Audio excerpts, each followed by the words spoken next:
네, 무더위에 우리의 영혼에 흐르는 한 자락 생수처럼 우리의 찬양이 늘 아름다운 모습으로 시원하게 했으면 좋겠습니다. 오늘 하나님의 말씀은 요한복음 16장 23절 24절 말씀입니다. 요한복음 16장 23절 신약성경 176쪽.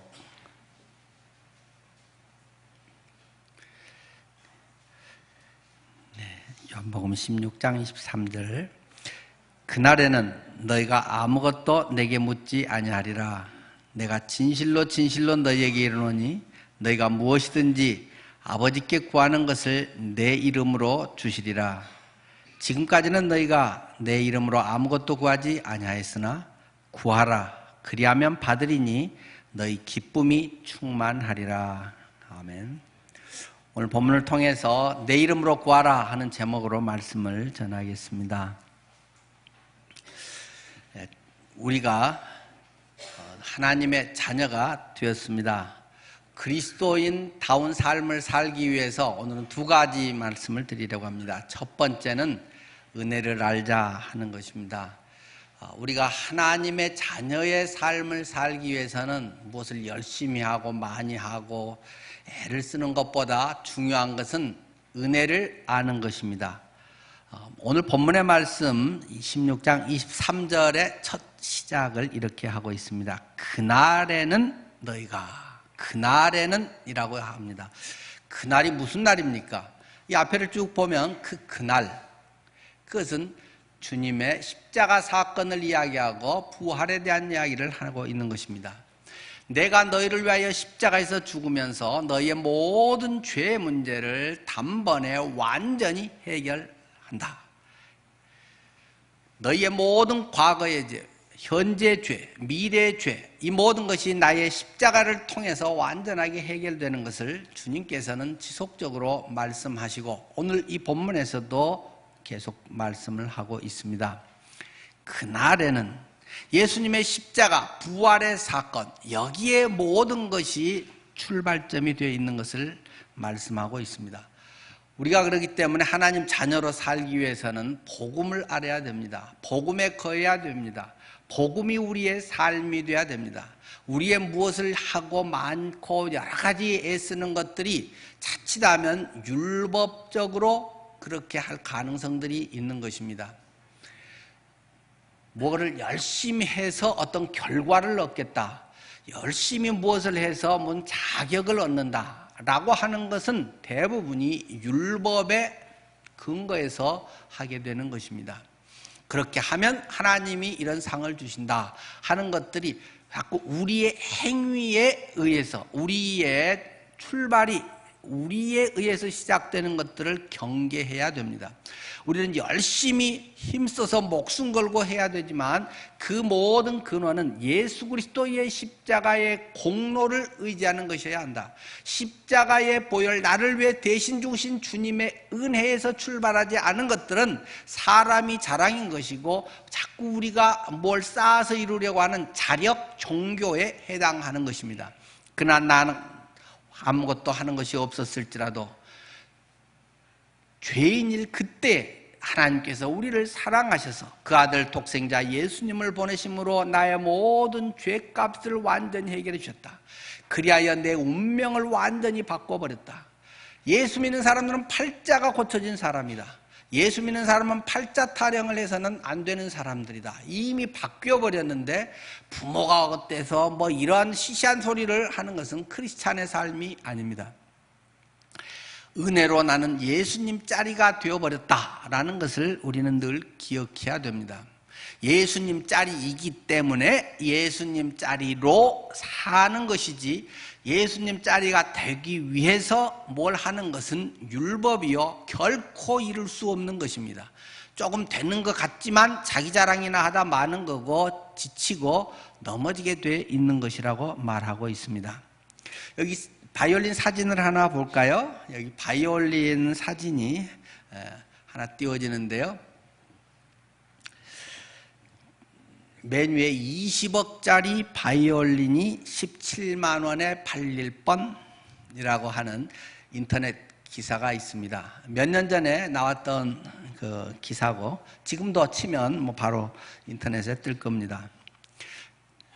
글씨가 작아서 제가 글씨는 그 제목만 넣습니다만은 바로 이 바이올린이 지금 그 바이올린인데 기사 내용은 이렇습니다. 3년 전 도난당한 20억 원 상당의 고가 바이올린이 한국인 주인의 품으로 돌아간다. 런던 경찰은 2010년 도난당했던 한국인 바이올리니스트 김민진 씨 35살의 바이올린을 지난주 미들랜드 지방에서 되찾았다.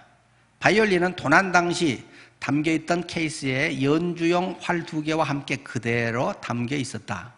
약간의 흠집이 있었지만 큰 손상은 없는 것으로 전해졌다. 김 씨는 3년 전 런던 유스턴역 인근에서 끼니를 때우기 위해 샌드위치를 먹던 중 바이올린을 도난당했다. 당시 도난당한 바이올린은 300여 년 전인 1696년 안토니오 스트라디바리가 제작한 것으로 가치가 무려 120만 파운드, 약 20억 5천만 원에 달한다. 김 씨는 바이올린을 도난당한 죄책감이 매일 나를 괴롭혔다면서 바이올린을 찾은 지금은 구름 위를 걷는 듯 기쁘다고 소감을 밝혔다.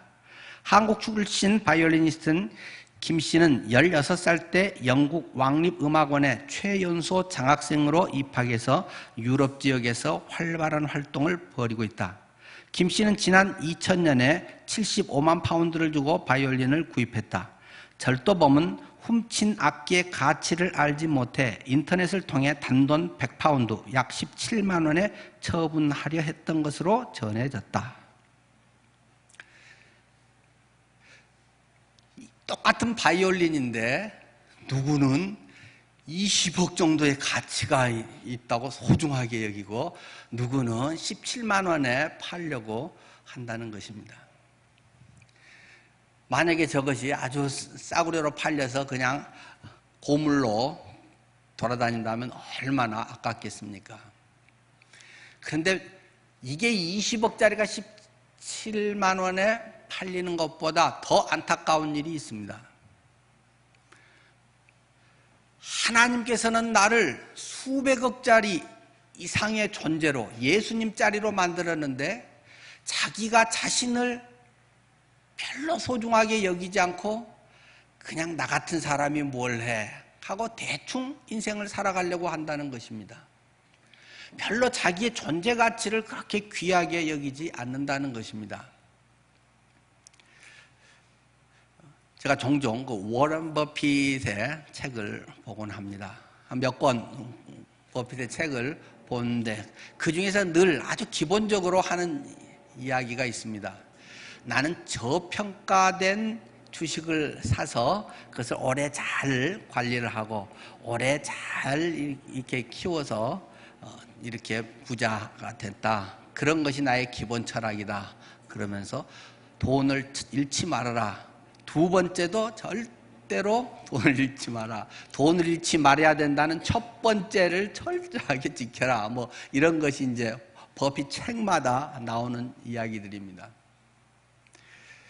다른 사람들은 저 회사 주식 별거야. 저 회사 그렇게 뭐 잘 될 것 같지가 않아. 라고 하는데 세계 최고의 투자자라는 워런 버핏이 보면 저거 회사 앞으로 잘 될 수 있는 여지 많은데 하면서 그 사람은 저평가된 것을 사서 잘 오랫동안 관리를 해간다는 것입니다.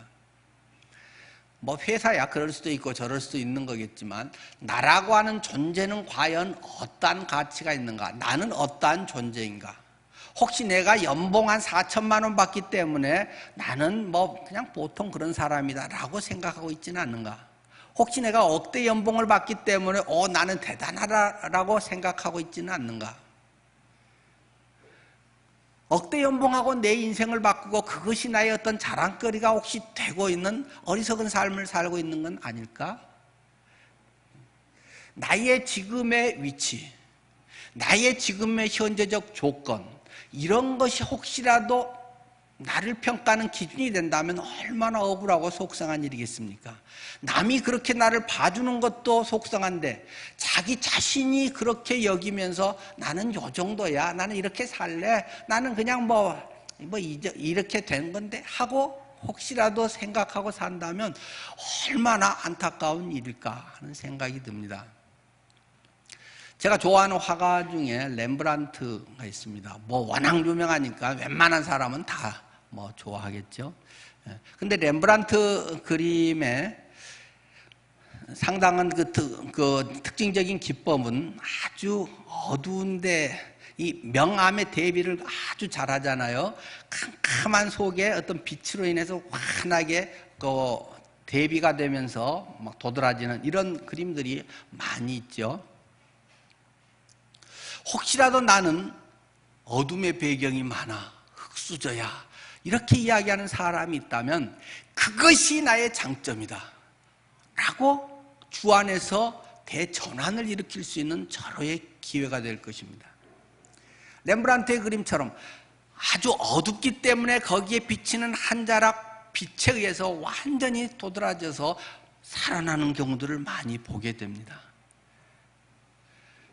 별 볼 일 없었기 때문에, 팔자가 그렇기 때문에 나는 이런 여건에서 살았으니까, 그런데 이렇게 할 수 있다는 것은 하나님이 살아계신다는 증거고 주님의 능력을 드러낼 수 있는 절호의 찬스, 하나님이 나와 함께 하심이 생생하게 간증될 수 있는 아주 좋은 기회라는 것입니다. 우리들의 삶 속에서 하나님의 은혜, 이것이 깔리면 모든 것은 최선으로 바뀌게 됩니다. 다른 어떤 것이 자꾸 이것이 발목을 잡아서 안 되고 못 되고 불행하고 그런 것은 다른 표현인 것이죠. 나는 예수님을 믿지 않습니다. 나는 믿어도 이론적으로만 믿습니다.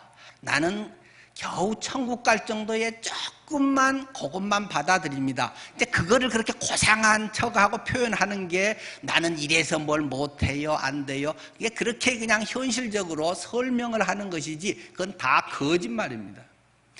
팩트이면서 믿음의 측면에서는 거짓말을 하고 있는 것입니다. 나는 믿지 않습니다. 나는 믿음이 없습니다. 안 믿어집니다. 라는 것을 그렇게 고상하게 포장을 하는 것에 불과한 것을 인정해야 됩니다. 이렇기 때문에 하나님이 이런 분이시네요 하는 것이 훨씬 설명이 선명해질 수 있는 것입니다. 신분에 맞는 삶을 살아야 한다는 것입니다. 옛날에는 별 볼 일 없었다는 것입니다. 또는 별 볼 일 있었다고 해봐야 도토리 키재기고 남들보다 조금 낫고 혼자 착각하고 잘난 척했던 거지 그게 별거였겠어요? 그러나 그리스도 안에서 완전히 우리의 운명은, 우리의 생의 신분은 뒤바뀌어져 버렸기 때문에 그리스도의 공로를 덧붙이면 완전히 다른 인생이 된 것이고, 아니면 그냥 그런 것으로 혼자 잘난 척하고 자부심만 갖다가 그냥 그저 그런 삶을 살게 될 수밖에 없다는 것입니다. 어느 그 광고에 보니까 그런 것에 얼핏 그 유명한 탤런트가 나와갖고 그런 말을 하대요. 나는 싼 여자 이렇게 나는 가벼운 여자 그런 멘트를 하더만요. 나는 가벼운 여자하고 강소라가 이렇게 다리를 치켜들면서 하는 것을 보게 됩니다. 웬 가벼운 여자야? 나는 다리가 가벼운 여자. 전에는 아침에 일어나면 정맥 혈액순환이 안 돼서 다리가 무거웠는데 이제 무슨 약 김미숙이하고 둘이 나와가지고 요 약을 먹으니까 이제는 아침마다 다리가 가벼워져서 나는 가벼운 여자 그런 어떤 광고를 하더라고요. 다리가 가벼운 건 좋지만 그리스도인이 값싸게 살면 안 됩니다. 예수 믿는 사람이 나의 형편이 지금 어떻다고 해갖고 싼 값에 도매금으로 자기를 넘기면 안 됩니다. 이런 바이올린, 이 스트라디바리우스의 세계에서도 지금 그리 많이 남지는 않았는데 이 20억 5천만 원 정도 가는 것을 17만 원에 인터넷에 사주세요 하고 구걸 하듯이 17만 원에 팔려고 하는 인생이 되면 안 되는 거죠. 값싸게 산다는 것은 무엇이겠습니까? 이 세상이 전부인 것처럼 사는 것입니다. 이 세상이 무슨 전부 무엇을 해서 이 세상의 성공이 다 성공인 것처럼 사는 영원한 것이 빠진 그런 삶의 가치관은 값싼 인생이 됩니다. 또 값싼 인생은 너무 현실적이고 눈에 보이는 것만을 추구하는 그러한 삶이 값싼 인생이 됩니다. 안 보이는 것이 훨씬 소중할 수 있지 않습니까? 건강이 훨씬 소중할 수 있는 거 아니겠습니까? 사랑이라고 하는 것이 정말 소중할 수 있지 않습니까? 초가 삼간도 나는 만족하네, 그런 찬양도 때로는 하게 되듯이 시간이라고 하는 안 보이는 것이 훨씬 소중할 수 있지 않습니까? 10년만 젊었어도 하고 10년을 살 수 있으면 시한부 당신은 3개월밖에 못 삽니다. 3년만 내가 더 살 수 있으면 이 재산의 절반이라도 드리겠습니다. 보이지 않는 것이 훨씬 소중할 수도 있는 것을 기억해야 됩니다. 평범한 것이 정말 소중한 것임을 기억해야 됩니다. 그냥 맨날 하는 배꼽 인사, 자 오늘 유치원 잘 다녀오겠습니다 그러면서 그냥 인사 딱 하고 갔는데 저녁에 차에서 못 내리고 그냥 7시간을 통학차에 거기 있다가 애가 더위에 죽었다. 다녀왔습니다 하고 배꼽 인사 할 수 없는 그것은 얼마나 큰 불행이겠습니까? 아주 단순하고 쉽고 누구나 하고 뻔한 거, 반복적인, 이게 정말 소중한 것인데 그런 것을 별로 안 중요하게 생각하는 경우가 우리에게는 바람이 들어갔고 굉장히 많지 않습니까? 유명하고 알아주고 인기 있고 뭐가 해서 우리 자녀가 이렇게 됐어요, 뭐가 이렇게 해서 됐어요, 그것이 우리의 자랑거리로 자꾸 대치가 되고 있는 것입니다. 값싼 인생을 사는 사람들입니다. 또 너무 계산적으로 사는 사람들, 돈을 중심으로 자꾸 숫자 중심으로 사는 사람들은 값싼 인생을 살게 됩니다.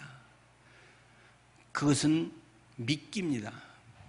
낚시에 미끼를 걸어두면 그거 좋다고 그냥 모르는 하나 눈에 보이는 것만 아는 그런 고기들이 와서 덥석 물고 그 순간 죽는 것입니다. 우리들 앞에 놓여있는 미끼가 너무나도 많이 있습니다. 학벌이라고 하는 미끼, 좋은 직장이라고 하는 미끼, 외모가 좋다고 하는 미끼, 돈이 연봉이 많다고 하는 미끼, 무엇을 도대체 내가 믿고 살아야 하는데 그것에 대해서 잘됐어, 성공했어, 누구는 누구보다 누구 아들이 뭘 잘했어, 이것을 자랑으로 여기고 사는 이 값싼 인생들이 교회 안에도 너무 많아질 수 있다는 것입니다. 신분에 맞는 삶을 살아야 됩니다. 그리스도인은 그리스도인다운 삶, 예수님 짜리의 삶을 살아야 됩니다.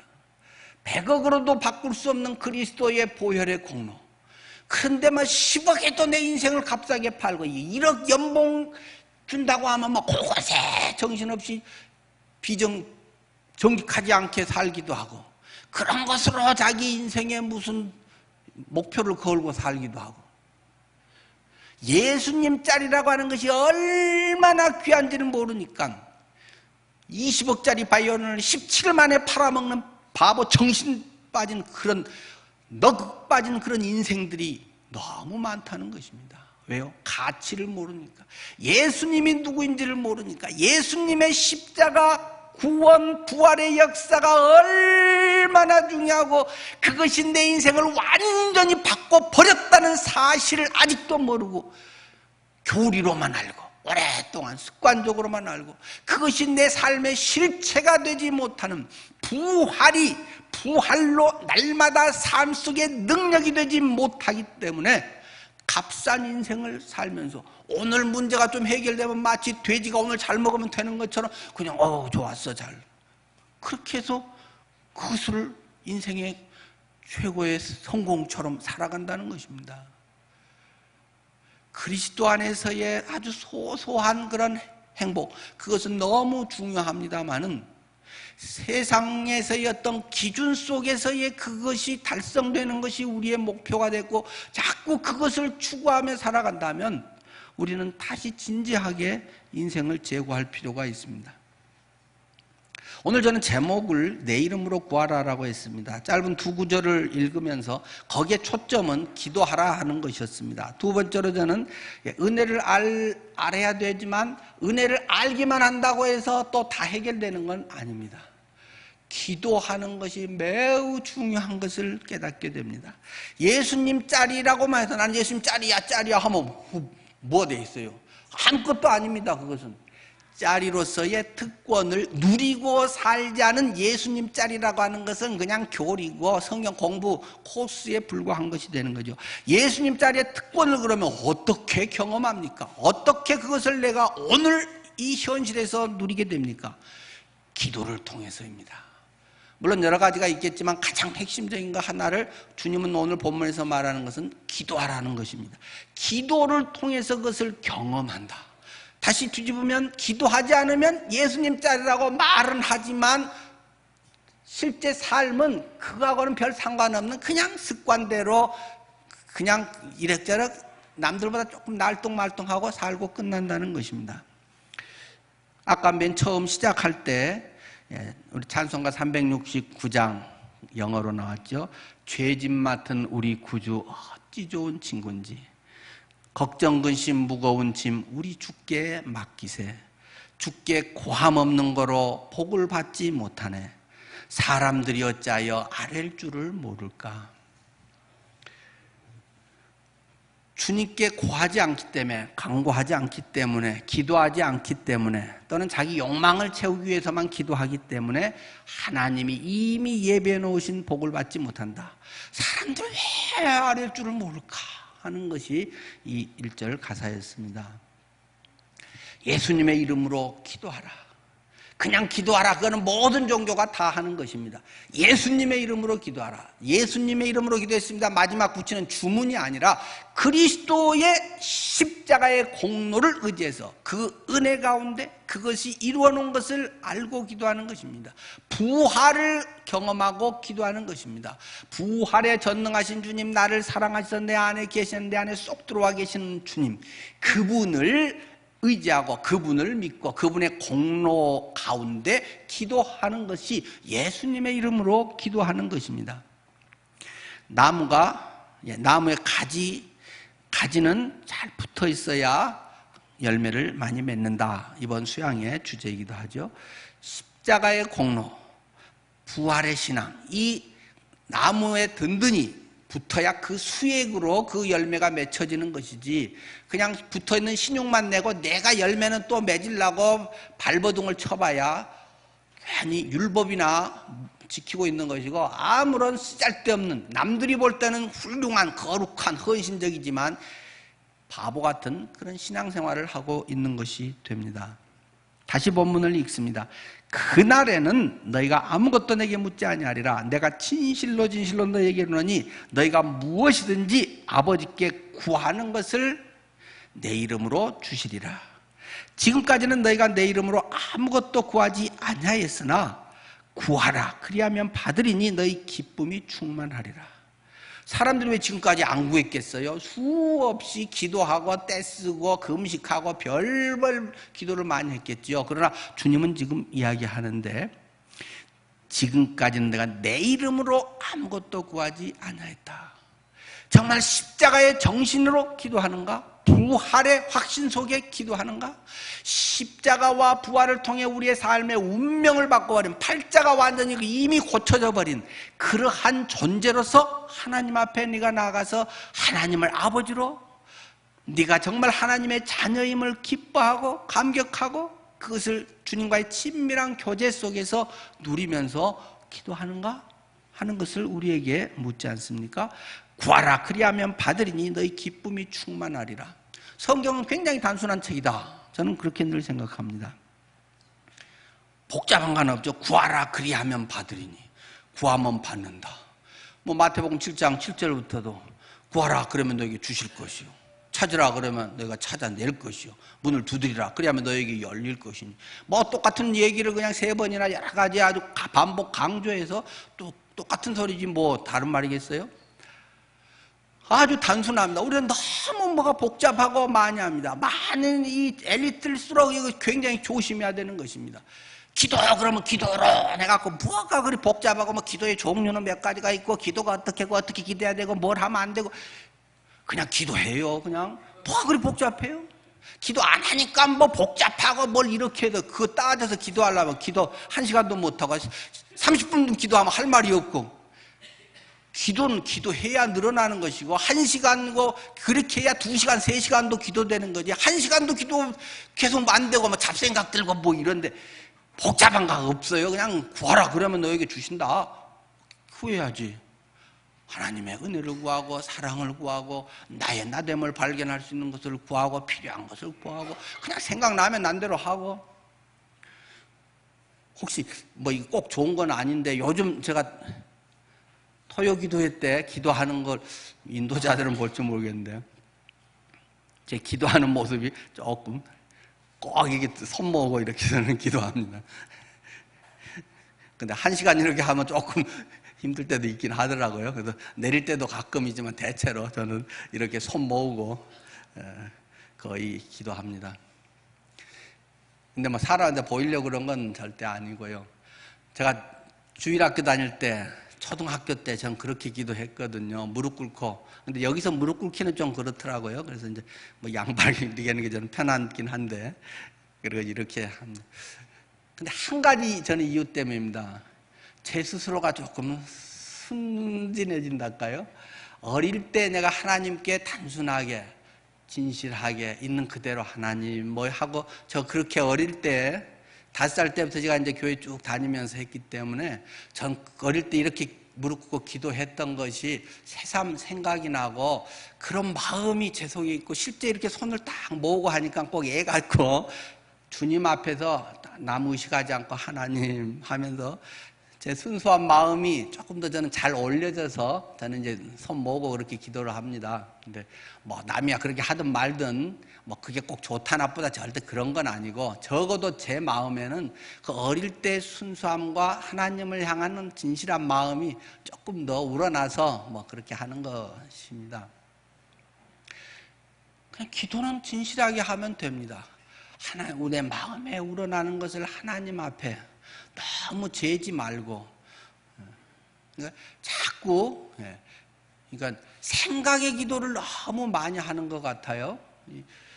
뭔가 막 꼭 리스트도 있어야 되겠습니다만, 리스트나 이런 것보다도 일단은 그냥 내 마음에 하나님, 기도해서 너무 좋아요. 이렇게 더운데 시원하게 최고 피서법이네요 해가면서 하나님하고 이렇게 기도하면 마음이 참 평안해지고 고요해지고, 또 문득 뭐 누구 편찮은 분들 생각나기도 하고, 이번 수양회 하기도 하고, 뭐 좋은 설교 내용이 또 번뜩 떠오르면 얼른 눈 뜨고 또 막 기록하고 또 이렇게 기도하기도 하고, 그냥 하고 싶은 대로 합니다. 어쨌든 근데 중요한 건 무엇이겠습니까? 그냥 기도하는 겁니다. 그냥 기도 1시간이고 2시간이고 뭐 기도하는 겁니다. 그냥 주님께서 주님의 이름으로 그 십자가 부활의 공로를 의지해서 기도하는 겁니다. 기도하면 주님께서 이루어 주시리라고 말씀하시지 않습니까? 부흥은 기도 가운데 기도를 통해서 이루어집니다. 모든 문제는 기도 가운데서 해결의 열쇠가 열립니다. 물론 기도만 하고 여러 것만 있다고 해서 다 저절로 뭐 다 열리는 건 아니죠. 그럴 때도 있고, 기도하고 생각나는 것하고 막 치열하게 나가서 또 부딪혀서 해야 되는 것도 있고, 방법은 그때마다 다 다릅니다만은 주님의 힘으로, 주님의 지혜로, 주님의 능력으로 하는 것이 기도 아니겠습니까? 이번 수양회는 기도 가운데 우리가 준비해야 됩니다. 토요일마다도 기도하고, 또 내일부터는 새벽 기도에서도 하고, 하나님 앞 가서도 여러분들께서 시간 나시면 뭐 교제도 하고 쉼도 가지시지만, 할 수 있으면 또 같이도 기도하고 조용히 혼자 저쪽에 가서도 기도하고 기도하는 것이 참 필요합니다. 하나님과 나와의 관계. 그렇게 해서 문이 열리면 그냥 모든 게 은혜가 됩니다. 안 그러면 머리만 복잡해집니다. 좋네, 나쁘네, 맛있네, 없네, 비싸네, 싸네, 저쪽은 에어컨 잘 나오는데 우리는 왜 별로 안 그러냐, 왜 나는 저 사람하고 짝이 돼가지고 코 골아갖고 잠을 못 잤냐, 뭐 별것. 집에 혼자 있지, 부부간에도 남편 코 건다고 방 따로 쓰고 그러는데 내 입맛에 맞은 게 없습니다. 우리는 불편하려고 같이 가는 것입니다. 불편하려고 교회 생활 형제자매들이 어우러져서 하는 거지, 편하려고 하면 뭐가 되겠습니까? 세상 그런 말 있잖아요. 빨리 가려면 혼자 가고 멀리 가려면 함께 가라. 이거 괜찮은 말이 돼요. 어디 빨리 가고 싶다 그러면 혼자 가는 게 좋지, 둘이 가면 야 빨리 따라와, 니 때문에 늦어 어쩌고 막 성질내고. 빨리 가려면 혼자 가. 그러나 지쳐. 그것은 단거리나 그리고 뭐 몇 년 조금 하는 건 몰라도 인생의 긴 삶을 살아가는 데는 멀리 가려면 함께 가야 돼. 삼겹줄이 끊어지지 않아. 불편한 사람 있고, 나도 내가 내 마음에 안 들고 나를 낳아준 부모하고도 티격태격하고 이러네 저러네 하고, 나를 맨날 그 뭐 내가 난 새끼들도 봐주는 뭐 부모님께도 뭐 애가 다쳤네 어쩌네 뭐 이렇게 하면 뭐 영어 발음이 좋네 나쁘네 뭐 입에 씹어갖고 넣으면 뭐 이게 뭐 병균이 어쩌네, 부모한테도 툴툴대고 고생해주는 사람한테도 그러는데, 교회 형제자매가 마음에 다 쏙 든다, 천국이다, 그 사람 빨리 천국 가야지. 이런 데서 지낼 필요가 없습니다. 교회는 불편한 데입니다. 수양회는 집에보다 훨씬 불편한 데입니다. 불편을 훈련하러 가는 것입니다. 그 가운데 그러나 훨씬 큰 은혜가 있음을 기억해야 되는 것입니다. 빨리 가려면 혼자 가십시오. 그냥 잘났으니까 혼자 먼저 가서 온 기대 꽂고 내 1등이다 하고 그냥 폼 주고 사세요. 멀리 가려면 함께 가십시오. 기도의 사람들, 내가 혼자 젊을 때는 잘 가는 것 같지만 언젠가 내 걸음 하나 떼기 어려운 것이 인생입니다. 밥 하나 먹고 먹은 거 잘 소화해서 배출하고, 이게 얼마나 소중하고 얼마나 또 힘든 거고 얼마나 귀한 건지 70대고 80대고 절절히 느끼는 게 인생 아니겠습니까? 우리는 함께 갑시다.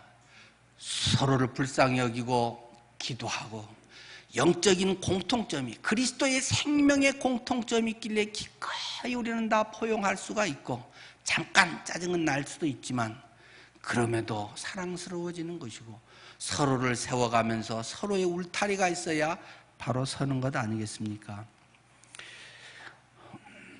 오늘 16장의 끝에 보면 33절에 이런 말씀을 하고 있습니다. 이것을 너희에게 이르는 것은 너희로 내 안에서 평안을 누리게 하려 함이라. 세상에서는 너희가 환난을 당하나 담대하라. 내가 세상을 이겼노라. 세상에서 편안하다, 절대 그런 말을 성경은 안 했습니다. 세상에서는 너희가 환난을 당한다. 예수 잘 믿으려고 할수록 생각지 않았던 건강에 어려움이 올 수 있고, 사기를 당할 수도 있고, 뜻하지 않았던 또 짐을 내가 배나 져야 할 수도 있고, 세상에서는 환난 당하는 것이 당연한 것이라고 성경은 이미 말씀했습니다. 자꾸 안성경적으로 하려니까 세상에서 환난 안 당하고 나는 잘 나가고 누구는 누구보다 쉽게 가려고 이런 약삭빠른 생각을 자꾸 하기 때문에 힘들고, 하나님 있습니까 없습니까 자꾸 이런 거 뺑뺑이나 돌고 있는 것이지, 세상에서는 환난 당하는 게 당연한 거야. 천국인에게는 있어. 주님의 평강이 내 속에는 있어. 내 안에서 평강을 누리게 하려 함이라. 남들이 모르는 비밀. 내가 죽어라 고생하는 것 같아도 나는 왠지 몰라. 남들은 안 가도 된다고 하는데 내가 왜 선교지로 가는지, 마지막 때 가면 천국의 상이 크니까 니들은 그렇게 말할지 몰라도 내 안에 왠지 모르는 영혼에 끓는 사랑이 있어. 나도 하기 싫고 어렵고 그렇지, 그러나 그것 다른 것으로 보상할 수 없는 그런 것이 내게 있어 라고 말할 수 있지 않겠어요? 주님은 결론을 이미 우리에게 주셨습니다. 담대하라. 왜냐? 내가 세상을 벌써 이겨버렸다. 이겨놨다. 이긴 게임이다. 라고 주님은 말씀하십니다. 그렇기 때문에 쫄지 말고 담대하게 나아갈 것을 우리에게 요청하고 선언하고 있습니다. 여러분은 이미 이긴 자입니까? 이기려고 발버둥 치고 있는 율법주의의 불쌍한 인생입니까? 주님은 이미 이겨놓으셨습니다. 어떻게 해요? 네가 기도하면 그것을 경험할 것이고 네 삶에서 체험할 것이고 아니면 머릿속으로만 하다가 맨날 그냥 이렇게 살다가 끝날 것이고 주님은 우리에게 말씀하고 계십니다. 믿읍시다. 담대하라. 내가 세상을 이미 이겨놔 버렸다. 승리자로 살아가기를 축원합니다. 기도하겠습니다.